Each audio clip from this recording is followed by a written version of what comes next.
In the heart of a quiet Utah town, where the sense of community runs deep and families cherish their close-knit ties, an unspeakable tragedy has left an entire family reeling. The Wilson family, known for their warmth and active participation in the local community, is now facing the unimaginable, the loss of their beloved 5-year-old son, Brooks Thomas Wilson. A day that began like any other turned into a nightmare, as the innocence of childhood collided with the harsh reality of an unsecured firearm. This tragic incident has not only devastated a family but also sent shockwaves through a community that is now grappling with the heart-wrenching loss of one of its youngest members. It was an ordinary Thursday afternoon in the Wilson household when tragedy struck. Brooks, a lively and affectionate 5-year-old known for wearing his heart on his sleeve, stumbled upon a 9mm handgun in the back room of his parents' home. In what can only be described as a devastating accident, Brooks fired a single shot to his head, ending his young life in an instant. His father, who was elsewhere in the house at the time, rushed into the room upon hearing the gunshot. Despite his immediate efforts to perform CPR, Brooks was beyond saving, and the boy's life was tragically cut short before emergency responders could arrive.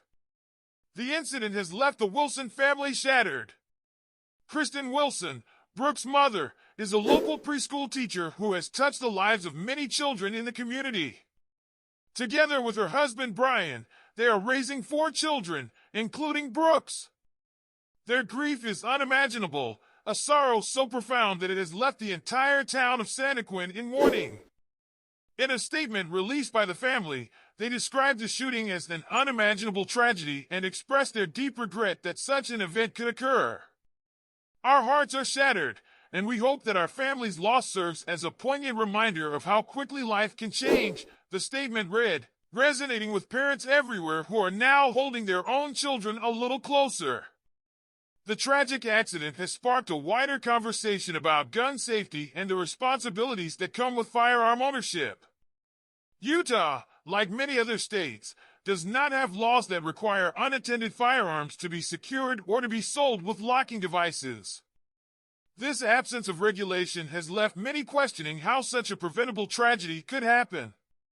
Lieutenant Mike Wall of the Santaquin Police Department, while declining to comment on how the weapon was secured, emphasized that the community is reeling from the shock. It's always a good reminder of how quick things can happen and how fast accidents can take place, he said, highlighting the fragile nature of life and the critical importance of safety precautions. The Wilsons have started a GoFundMe campaign to help cover the funeral expenses and support their family during this difficult time. The outpouring of support from the community has been overwhelming, a testament to the strong bonds that tie the residents of Santaquin together. However, no amount of financial support can fill the void left by the loss of Brooks, a young boy who lived his life to the fullest in his short time on Earth. His obituary, filled with love and memories, describes a child who brought joy to everyone around him. The Wilson family's grief is compounded by the knowledge that this tragedy could serve as a powerful reminder to others about the importance of securing firearms and taking every possible precaution to protect children. As the Wilson family and the entire town of Santaquin come to terms with this heartbreaking loss, the story of Brooks Thomas Wilson serves as a stark reminder of the fragility of life and the responsibilities that come with gun ownership. This devastating incident has sparked a necessary conversation about gun safety, particularly in homes with young children. While no charges are currently being pursued against Brooks' parents, the tragedy underscores the need for greater awareness and stricter regulations to prevent such accidents from happening in the future. As the investigation continues, the community is left to mourn and to support the Wilson family in their time of need, hoping that their loss will not be in vain but will instead lead to meaningful change. In the midst of their grief, the Wilsons have expressed a hope that this tragedy will serve as a cautionary tale, urging others to take the steps necessary to protect their loved ones. As we hold Brooks' memory in our hearts, let us also hold close the lessons that this tragedy has taught us, and strive to ensure that no other family has to endure such unimaginable pain.